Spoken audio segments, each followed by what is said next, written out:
If I had a gavel, I would bang it. Order, order.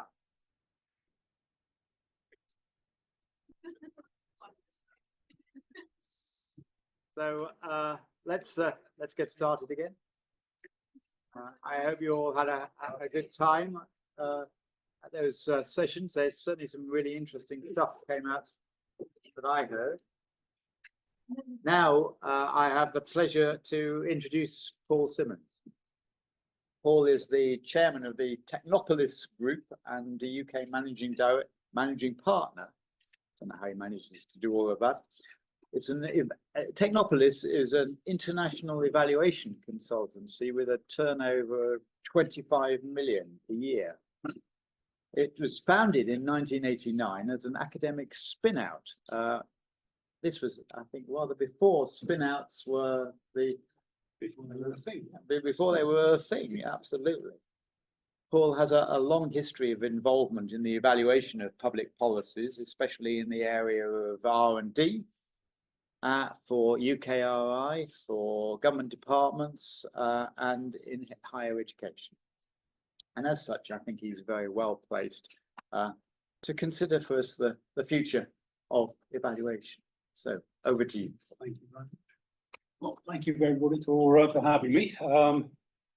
Might start with a little apology and say that I came to this rather late in the day, so you've got more of a scramble of thoughts than I had dashed off. I tried to cover a large area, I think, of issues that we as evaluation contractors sort of confront on a regular basis. I've got a lot of slides, I've got a lot of content on them. I'll try to be quick as I move through, so then we can maybe have time for some discussions and some questions, because again, the sessions that I've already been in this just after lunch and this morning have raised all sorts of interesting, I think, perspectives on some of the things that I have written. Okay, so as Nigel has just mentioned, my personal background really is in the research policy space, but we as a business do work more broadly than that. So we are working in areas in energy, climate change, in health, in education, in skills, in transport, and I'm going to try to bring that broader perspective to play. So I'm not going to give specific examples from the research policy space or wherever. I'm conscious that things work a little differently in one policy domain or setting to another, but again, I'm trying to find some sort of generalities. In terms of what I'll talk about, I'm just going to pick up in many respects on the conversations that we were having this morning, the things that Paul was pointing out.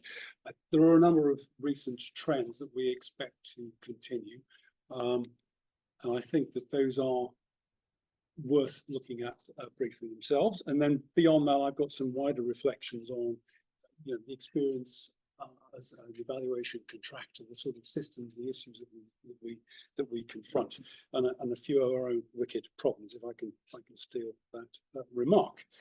Okay, so in the first instance, I'm just going to run through and sort of talk a little bit about the embedding of evaluation within the policy cycle.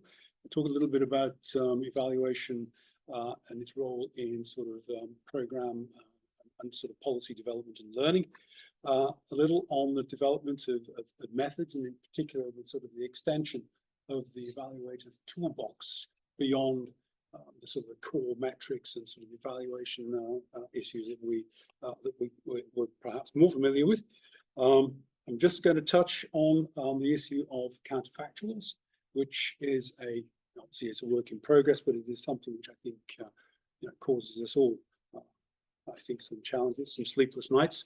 But I think that the whole kind of issue of sort of theory-based evaluation and its combination with sort of quasi-experimental development methods is a nice sort of a part of a solution. And I'll say a little bit about one of the questions I suppose our clients always have is, well, so what? You've looked at 15 different things. How do I bring it all together? How do I summarize it? How do I add it up? How do I understand, the value for money? Couple of points about sort of data infrastructure, in the sense of a lot of the things that we do, I do, you do, I'm sure, is totally dependent on the things that many other organizations, data providers, researchers do. And that's a key to, in a sense, our professional practice. And then lastly, I thought I couldn't get away without saying something about automation and AI. So I will say something about automation and AI, even though I perhaps am not particularly well qualified to speak on the subject. Okay, so I'm looking for that to move on. When I do that, it's has it gone now? Okay, all right. Okay, so we have touched on the idea that evaluation, in a sense, is on a journey, and that 10, 15 years ago it was perhaps a little bit more immature. I mean, I've been doing this for about 30 years now, so I can see that there have been profound changes. I think when I began, I thought I was an archaeologist. You know, you'd be invited in to sit with a client and you would talk with them about what they had been doing. And then over the next 12 months or even 2 years, you would meet everyone, read everything, and it was a most incredibly, in a sense, unstructured but incredibly kind of engaged, qualitative, rich process. And then you would find your way to write some kind of conclusions. The situation we see today is radically different. I think just in terms of the structure, the discipline, the speed at which you have to work.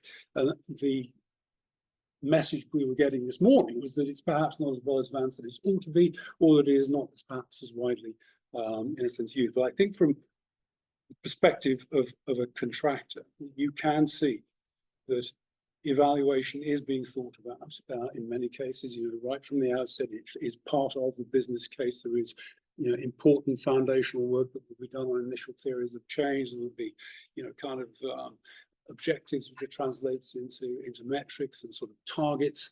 There will be commitments in terms of when evaluations might be done and at what sort of scale. So that sort of foundation is there. I think we are also seeing quite dramatic improvements in the awareness of not only, in a sense, the immediate client teams, but their policy teams around them and wider stakeholders and beneficiaries. People understand that evaluation is a thing and that it is important, it is something that they should contribute to. So we have, I think, probably a better time of things these days, engaging and talking these issues through with people we would have done even 10 years ago. People understand issues like additionality in a way they wouldn't have done once upon a time. I'll also pick up on another point, which I think is a development, which we have seen, is a very much more determined effort to induct policy teams in the art of evaluation. So our primary clients are perhaps people like yourselves. They are analysts and evaluators themselves, and they appreciate, in a sense, the lexicon, the skills that we deploy. But ultimately, the people that hold the budgets, the interventions, the regulations that we are looking at belong to someone else. And those people are not necessarily busy, they're not necessarily well informed on these matters. And so there's been a program of training, I think, within a good number of government, UK government departments, which feels as though it's beginning to, in a sense, to change that landscape. So I make that as just a sort of a positive remark. Still plenty of room, I think, for improvement. You know, one of my own bugbears, again, as a contractor, I've made this remark to several here. We kind of look at this bigger sort of picture through a letterbox of a single contract, of a single relationship with a single person within a large client organization. More, in a sense, openness and transparency on the part of the agencies that are, in a sense, you know, responsible for particular regulations or expenditure programs, and they explain what it is that they're doing about evaluation would be hugely helpful. So published evaluation strategy and an explanation of, you know, what might be done when and why would be helpful to me as a contractor, so I can get ready to bid for it. But I think probably more widely. Okay. And again, I think one of the recent sort of developments, I mean, is for the past several years, the focus really had been on, in a sense, the value for money and the, you know, has it been effective? Has it actually, you know, kind of produced some sort of return on investment? The past 5 years, it feels as though there has been a broaden in the ambition to not only look at the value for money question, but to understand effectiveness more broadly, and to begin to feed back experiences into the next policy cycle. What does an effective intervention look like? And that is to be welcomed. I think the need then is for that policy-related work to be done very early the life of the evaluation in order to give some opportunity for course correction within that particular intervention, but also then to perhaps to support the in sense the development of proposals, business cases for the next funding round. Okay, and I made a few points then about I think government actually continuing to kind of invest heavily in evaluation. I think some of it may be internalized. Spoken to a couple of people here who've got larger and growing internal evaluation teams, but I think for reasons of independence and maybe just some sort of capacity, the bigger, more complex evaluations are likely to continue to be outsourced. So I think we do expect to see this as an area of growing importance, and an area where, in a sense, we as contractors, evaluators, need to be able to work closely with government, our clients. Can I have the next slide, or can I try to go for... Okay, there we go.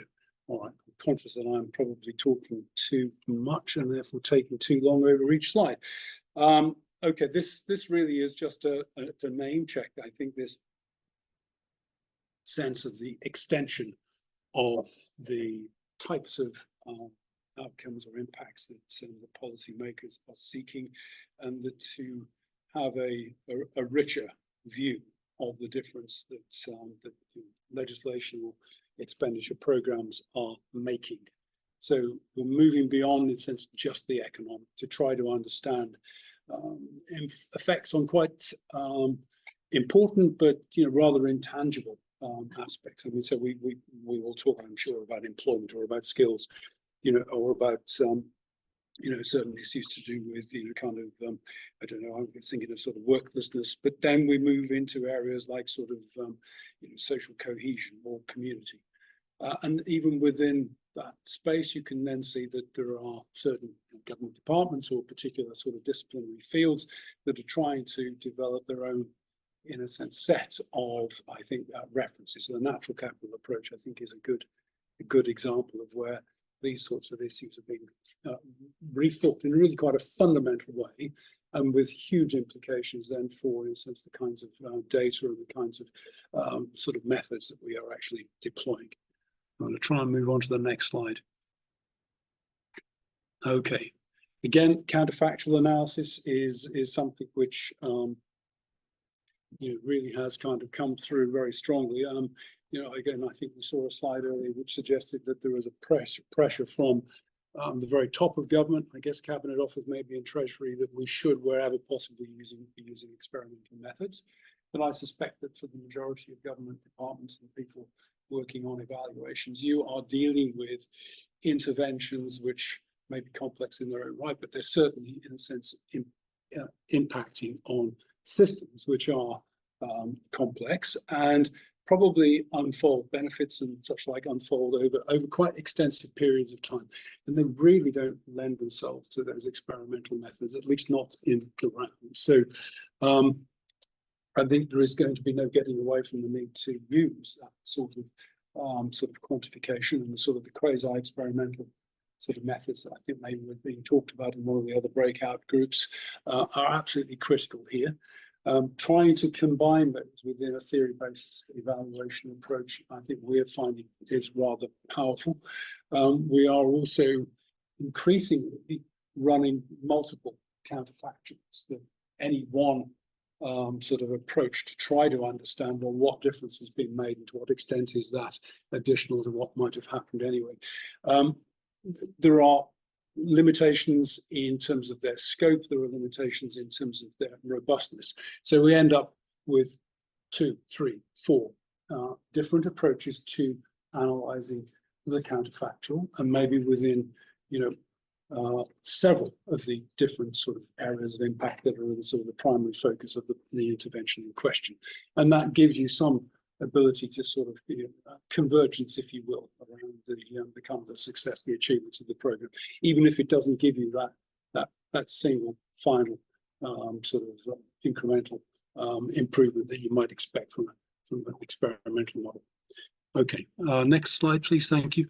Again, relating to that whole issue about sort of what difference has it made, and has it actually delivered value for money? That's a sort of a principal question from budget holders.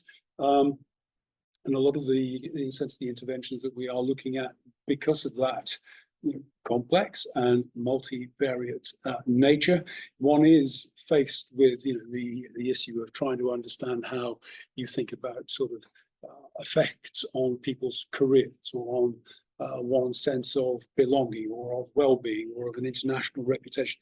There are a long list of things that it really is not. It's difficult to quantify, but it's certainly very difficult to monetize. And how do you bring all of this together in a short, simple, tabular presentation that senior civil servant or the Treasury would actually recognise as saying, well, that looks like good value for money, and it is as good or better than similar kinds of intervention programs, legislation that we've had previously. And again, I think there are a couple of lines of attack here. The simplest one is really the sort of the use of a sort of a multi-criteria analysis within cost effectiveness sort of framework. But also there's a lot of work, I think, in sort of more novel sort of ways of monetizing, in a sense, these intangibles, using various sort of things like willingness to pay sort of analyses, looking at sort of wage premium. There will be many of these, I'm sure, in every single one of the sectors that we're working in, but somehow trying to find ways that have got some kind of robustness, some kind of provenance, and we can ultimately begin to use in attempting to come to, in a sense, a sort of a summary of the final value of an evaluation. Next one, please. Or am I on? I've got there. You've already gone there. Sorry. Okay. So I just wanted to say something on the data access.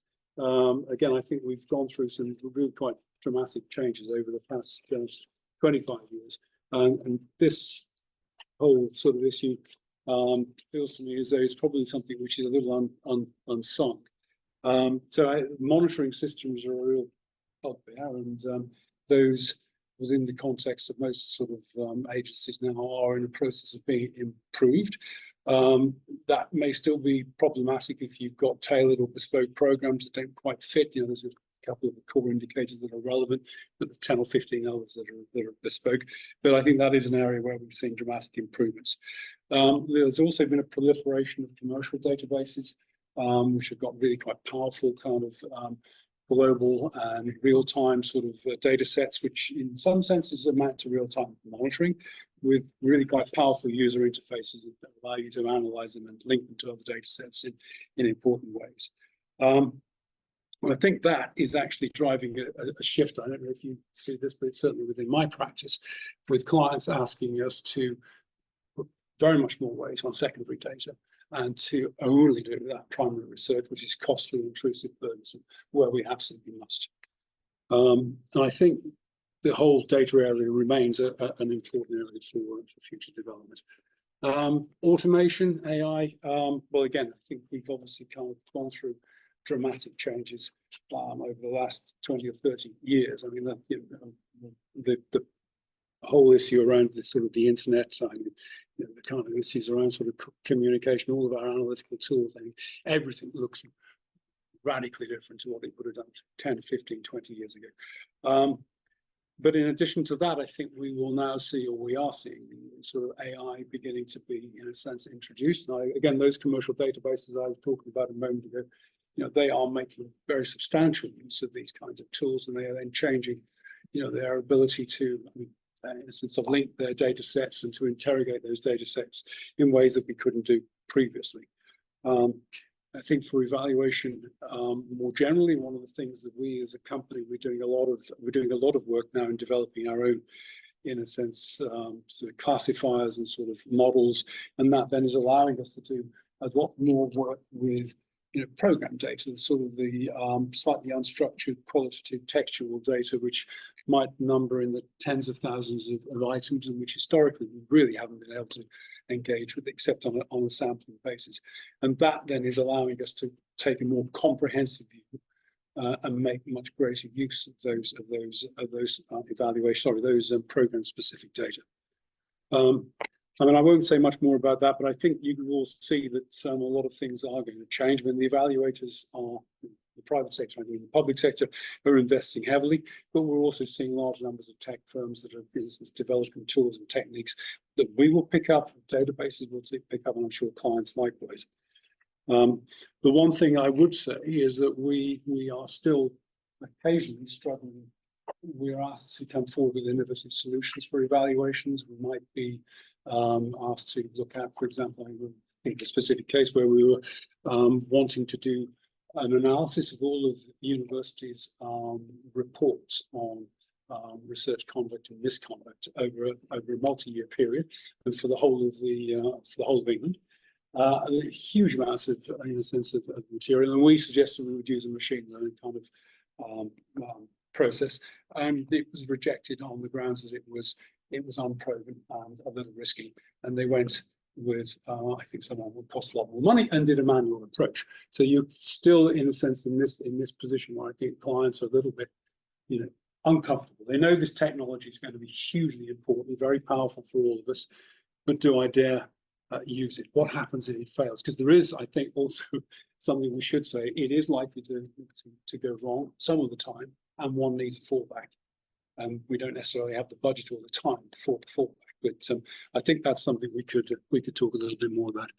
Okay. All right. So I'll try and pick up my speed now. So we've touched on the issue, I think, of evaluation as something which should have a beginning, a middle, and an end. And I will say, from our perspective, a growing number of the evaluations that we're being asked to do accompany the legislation, accompany the program. They run in real time over many years, and they begin with kind of the scoping, the evaluation, design, the baselining, the process evaluation, interim, final evaluation, and I think that gives huge potential then for you to both feed into, build a relationship with clients, feed into the, in a sense, the delivery and the effectiveness of programs. That benefits management question, and it also, in a sense, I think allows you to get to a much richer and deeper understanding of sort of ultimate outcomes and effects.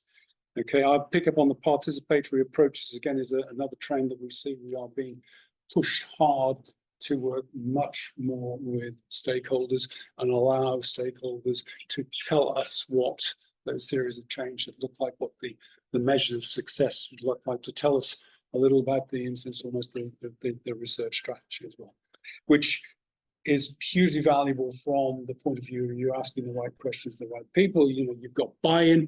It does bring certain kind of downsides, which it can take longer, and it can be, well, as I'm sure many of you know, if you end up with a workshop with 30 or 40 stakeholders in the room and you try to agree a theory of change, it can be quite challenging. Yeah, so there are some issues there, but okay. And then just pick out a few classic contractor challenges.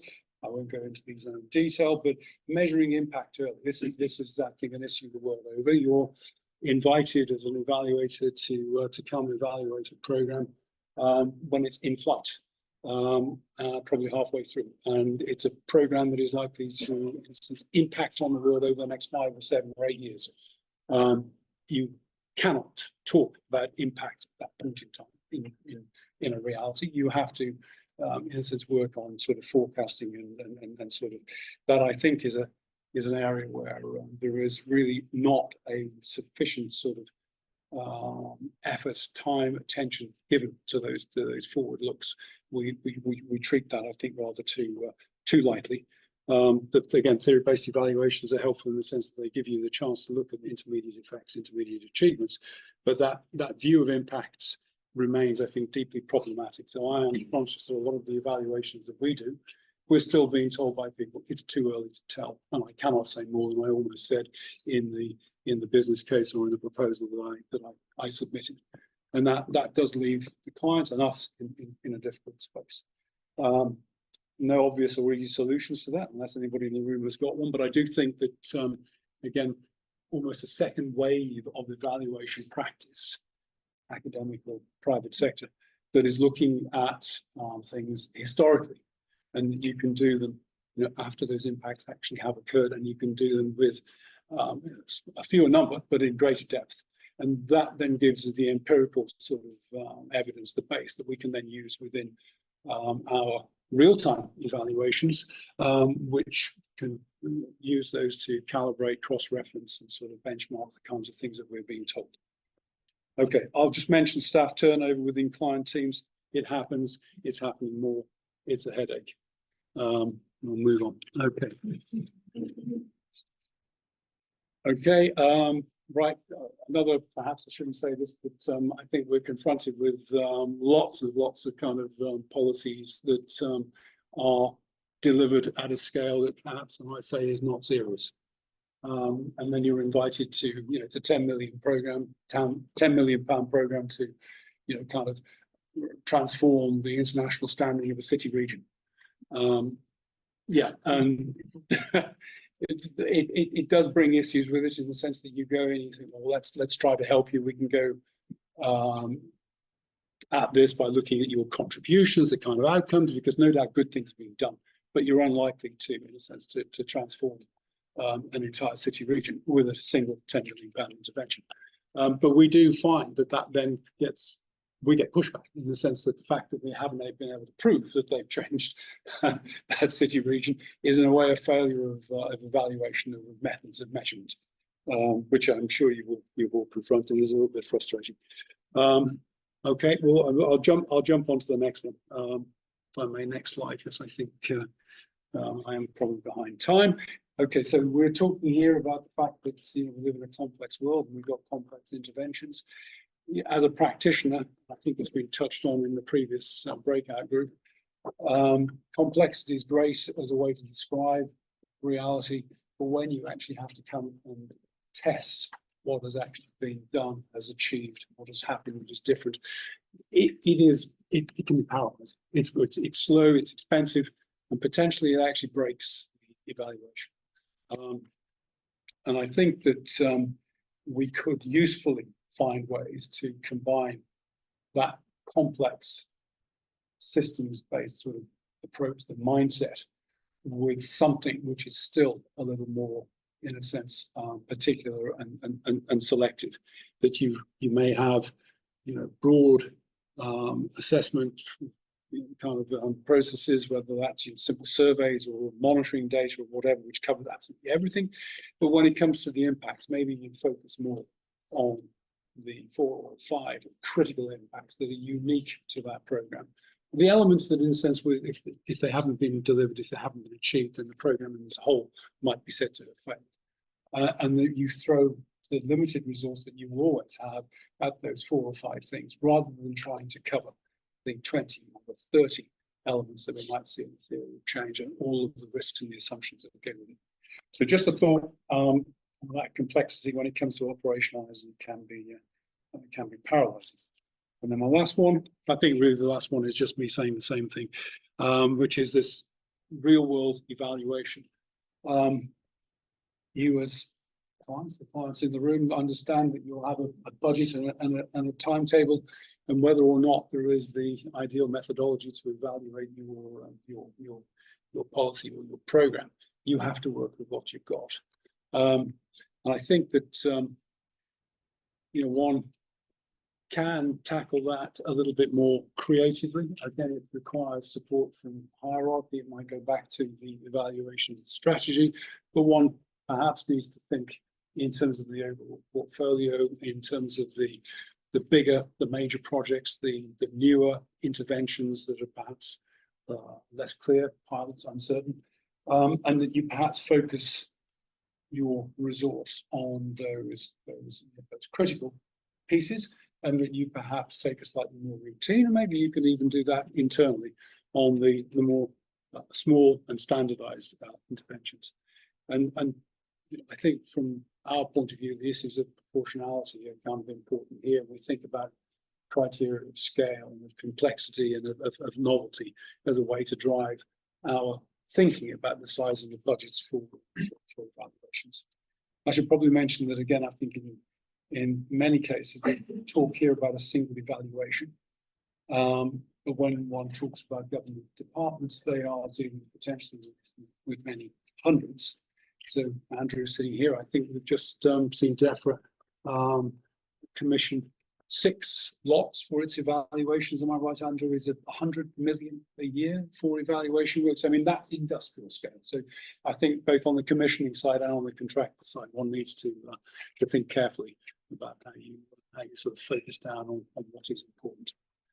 Right, I'll stop at that point and say thank you, and hopefully there's time enough for a few questions. Thank you very much.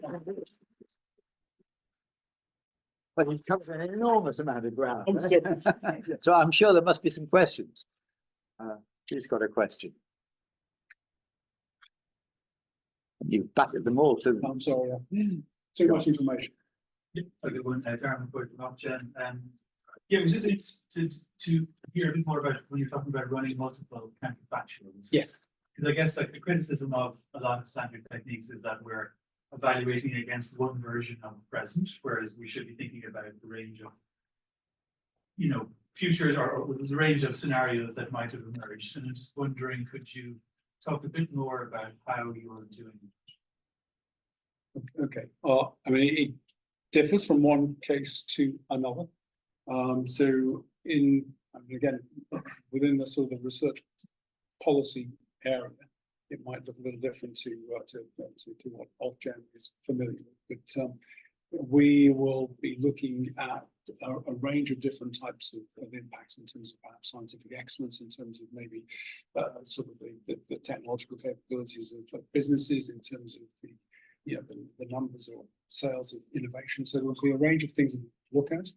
And within each of those sort of impact pathways, you may have different, types of data or numbers of people or organizations. We might then tackle, in a sense, a counterfactual within each of those impact pathways using a different approach. So for the science, for example, we might use the bibliometrics and to understand the scientific output from a program, and to look at that in the context of that field for the whole of the UK. And there's a before, there's an after. You look at volume, you look at quality, and you also look then at the international situation to understand the extent to which you've got similar or different movement in terms of the volume, quality of those things in the field. And then you just sort of get that with the kind of thing you can apply econometrics to.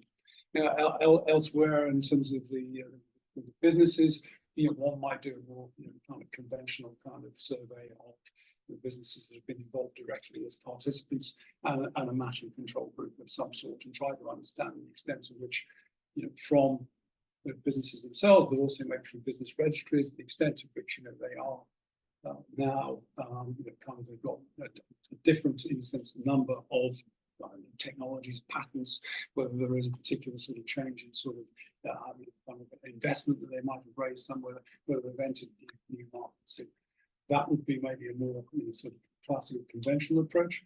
And we might then do some sort of synthetic control groups that would sort of look then at a sort of a more kind of sort of national level, should we say, because a lot of these things tend to end up, if you're looking at something on robotics, maybe it's covering the entire country.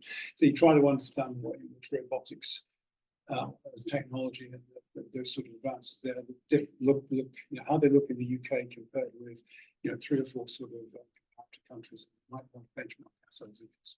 So that, I hope, gives you a bit of a sense. Yeah. Any other questions? Yes, please.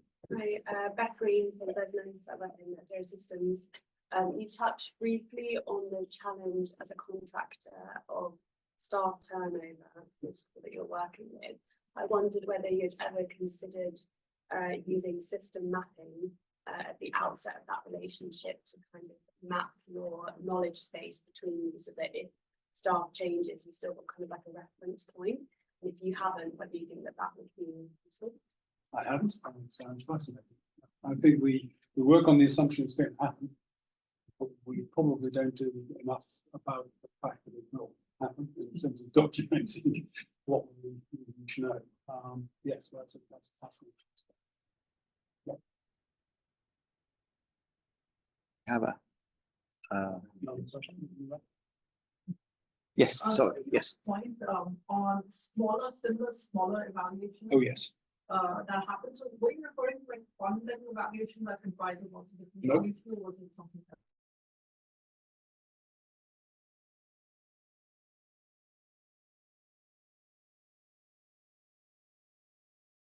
be issued almost nationally, almost nationally in some cases, and then you have a kind of a ripple of new schemes, initiatives, and they will be introduced by different actors, different agencies, different funders. And they may look in many respects the same. They may have broadly similar titles, broadly similar objectives. And at that point, one has got, I suppose, an issue from my point of view as an evaluator. There's a very crowded landscape of small interventions, maybe they're subcritical, quite often they are, that you need to work out how to kind of engage with. And it's partly about trying to understand issues of coherence. Do these things actually fit together? Do they add value one to another, or are they duplicative? It's in a sense, there's a slight frustration, I suppose, from the point of view of, should we say, taxpayers' money, when you've got multiple small-scale interventions where maybe 2 or 3 big ones would be better. But from an evaluation point of view, it generates, should we say, a lot of friction in terms of the amount of work that you have to do with those wider stakeholders. And ideally, they would be brought into your evaluation design and evaluation process to make sure that they are ready to support and to, in a sense, to kind of input to the evaluation. And again, that brings issues of, well, whether it's convenient, whether it's politically appropriate, and of course, budget. But it does feel as though it's quite a common thing to see lots of small fragmented interventions trying to do, broadly speaking, the same thing. I don't know if anybody else has seen that. Right. I was going to just ask a question. It came up this morning too around not just evaluation, looking at how well something did or didn't do, but evaluation as a way of improving future decision making. I was just wondering what your thoughts were on that. Yes, I think the challenges are sort of twofold. I mean, there's in the work that I do, the evaluations tend to be run while programs are live. There's a brief window when you can say something that is helpful to that program.